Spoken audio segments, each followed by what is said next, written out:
start.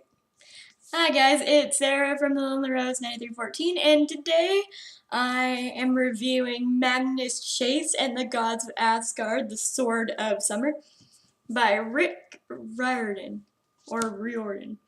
However you want to say his name. I say it Rick Riordan, my boyfriend says it RIordan, so I'm gonna go with Rick Riordan. So I finished this book in about 5 days, and it got a solid 9.2 out of 10 stars for me because it was a bit slow to begin with, but then it got action-packed, and that ending though, just that ending, grr. So what Magnus Chase is about is we follow Magnus. He's homeless. He's been homeless for 2 years, or since his mother got killed by wolves. He kind of has like this crippling fear of wolves too.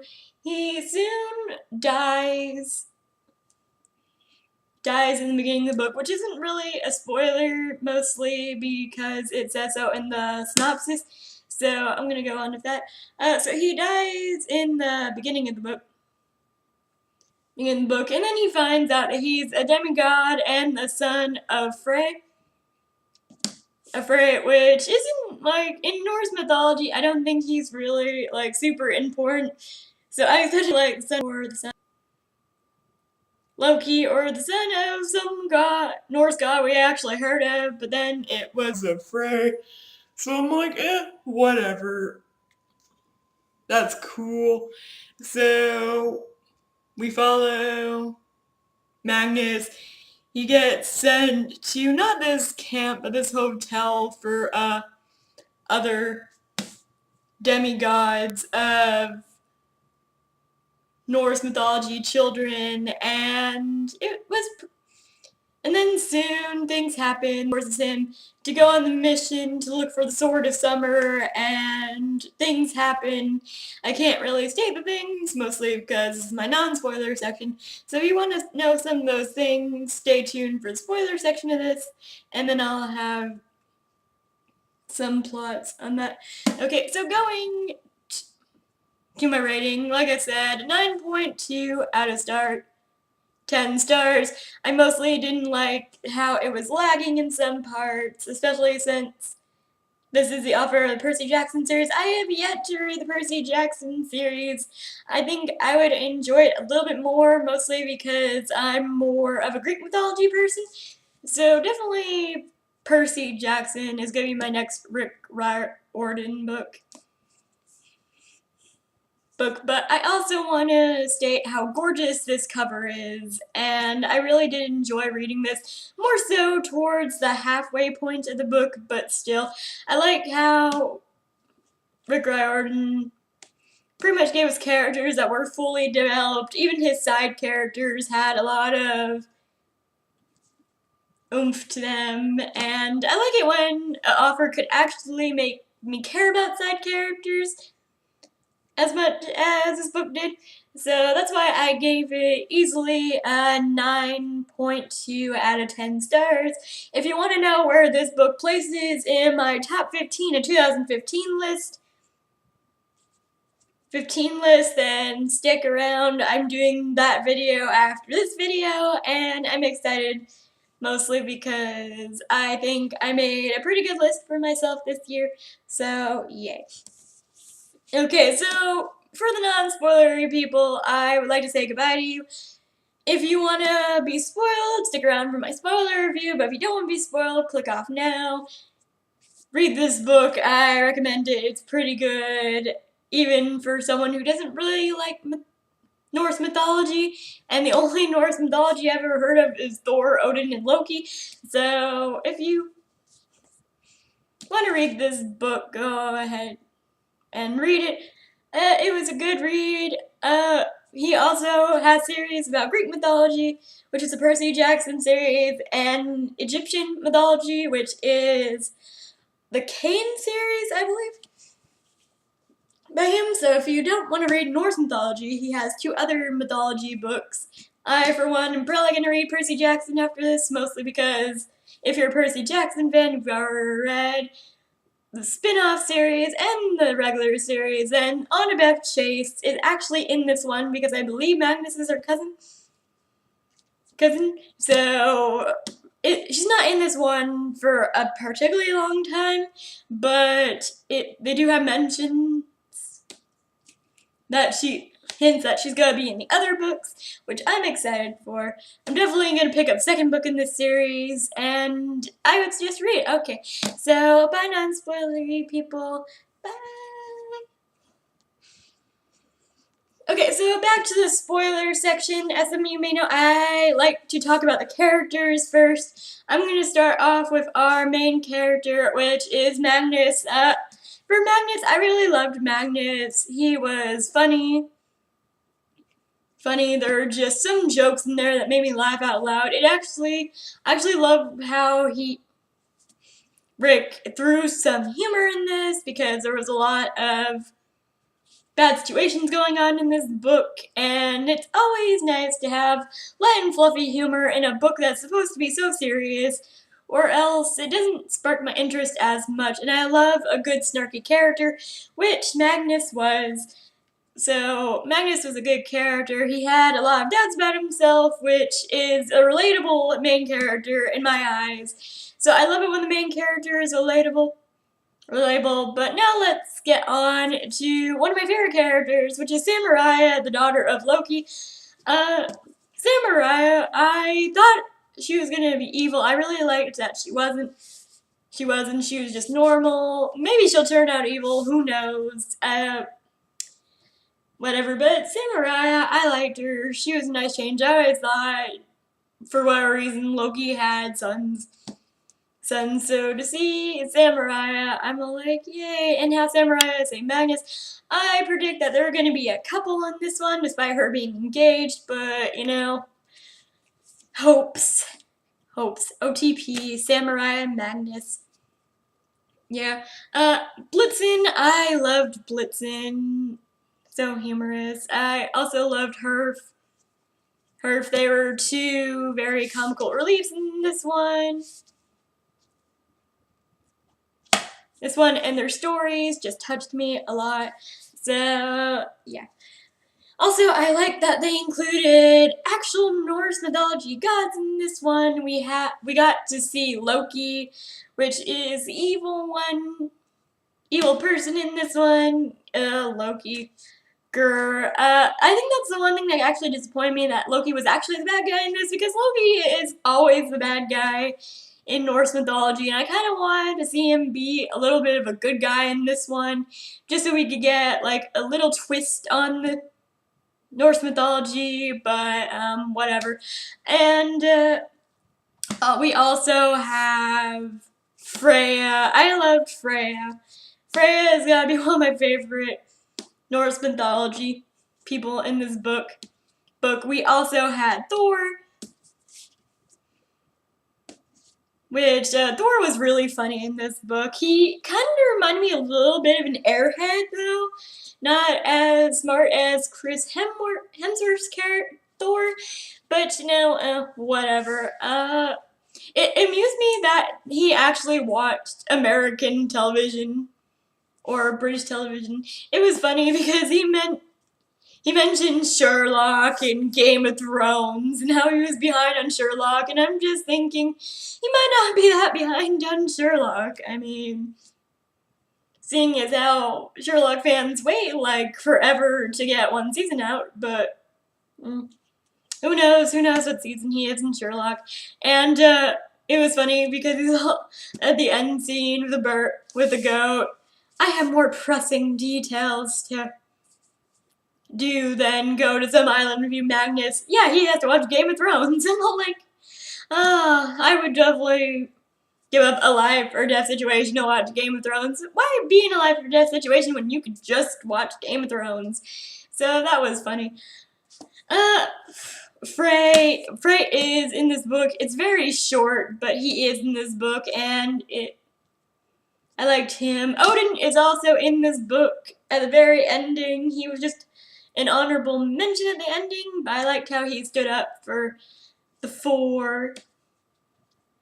main characters in this book. So yay for that. Also we have the antagonist in this book. We know for sure Loki is one of them because of the ending. Loki. And let's see. There was the Giants. I'm horrible with names when it comes to bad guys. There was definitely Cert and Freywolf or something Wolf. It started with an F, I believe. So those were nice. Oh, and then Jack the talking sword. That was funny. I loved Jack's personality. I wish he wouldn't have a prostitute to go Cert, but yeah. And then we have, let's see. Then we have his buddies back at the hotel. Valhalla? Is that how you say it? I don't really know how to say it. But we have his buddies. There's X, which we all know what happened to him. There's Half-Born, and I like his relationship with, God, what is that girl's name? I'm sorry, I'm bad at this. I'm bad at remembering names when they give us so many.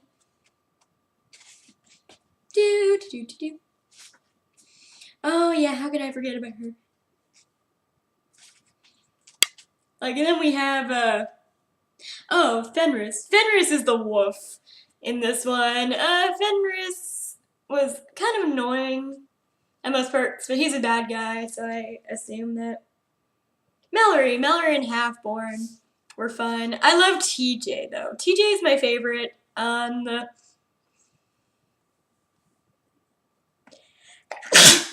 Sorry.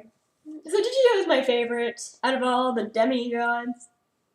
Or the heroic one, the warriors, they don't call them that, but I can't pronounce the name that they do call him.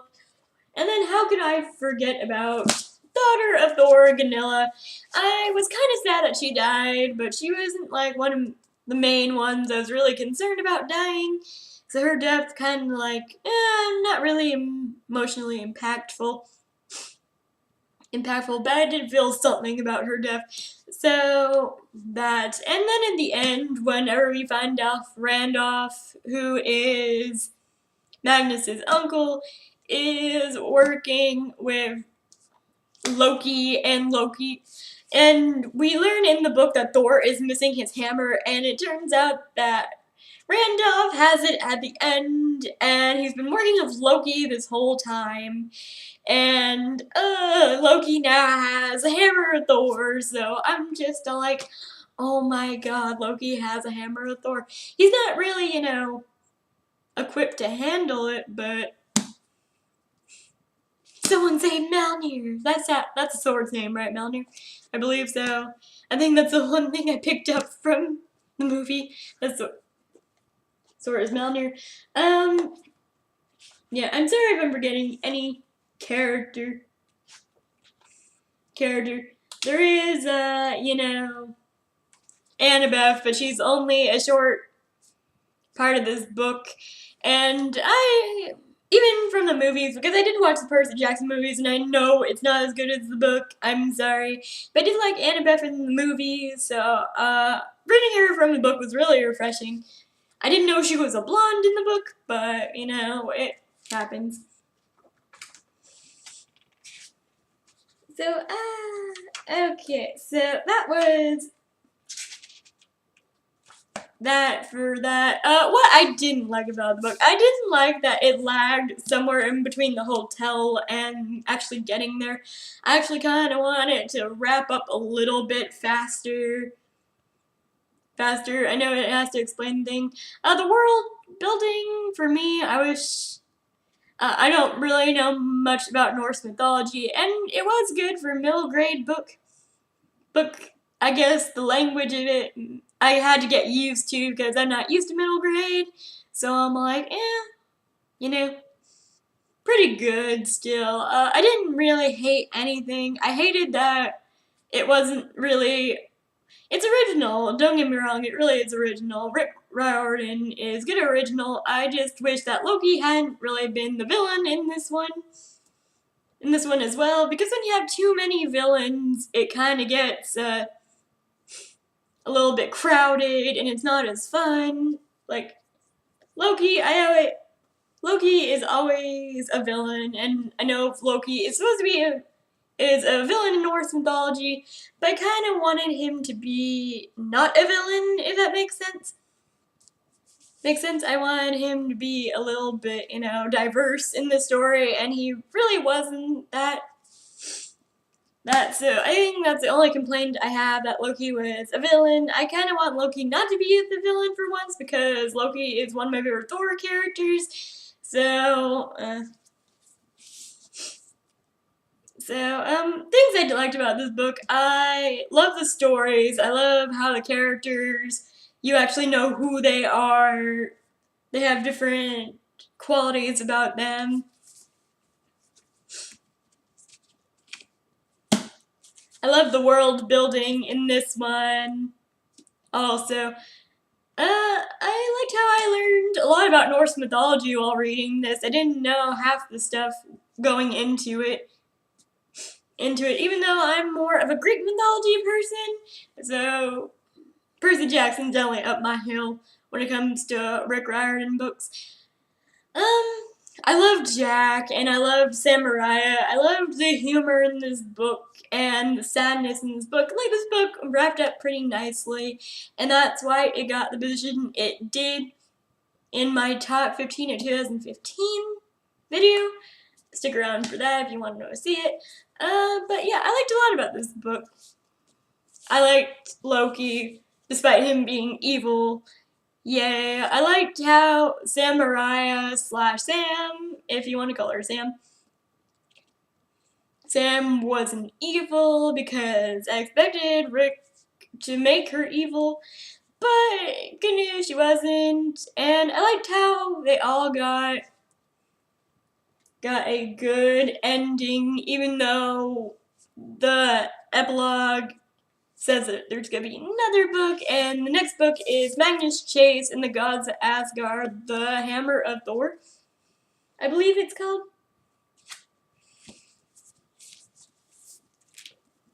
Let me look. Yep, the Hammer of Thor. So it's definitely going to be on my books releases I'm looking forward to in 2016, mostly because, yes, I would like to continue this story. So, yay. In the meantime, I can read Percy Jackson, get caught up on that series, and then come back to Magnus Chase. So, yay! So, as for my favorite scene in this book, favorite scene, it's really hard to narrow it down to a actual scene, since there were so many. Geez, you see, it really is hard. I would like to say that the end scene, like the whole ending, was pretty nice. I liked that. I liked Magnus's and Samurai's chemistry, and I really wish there were gonna be a couple, but, problems for her being engaged and whatnot. Let's see. Would I like to make this into a movie? Yes, I actually think it would be a pretty cool movie, knowing the success of Percy Jackson. Let's make another one about Norse mythology and totally confuse people who watch Thor. Yay! So, there you guys have it. That was my Magnus Chase and the Gods of Asgard, the Sword of Summer review. Leave a comment down below and let me know what you thought of the book, and if you're interested in continuing the series. And here's a good question: who's a better protagonist, Magnus Chase or Percy Jackson? Bye guys, I'll see you later.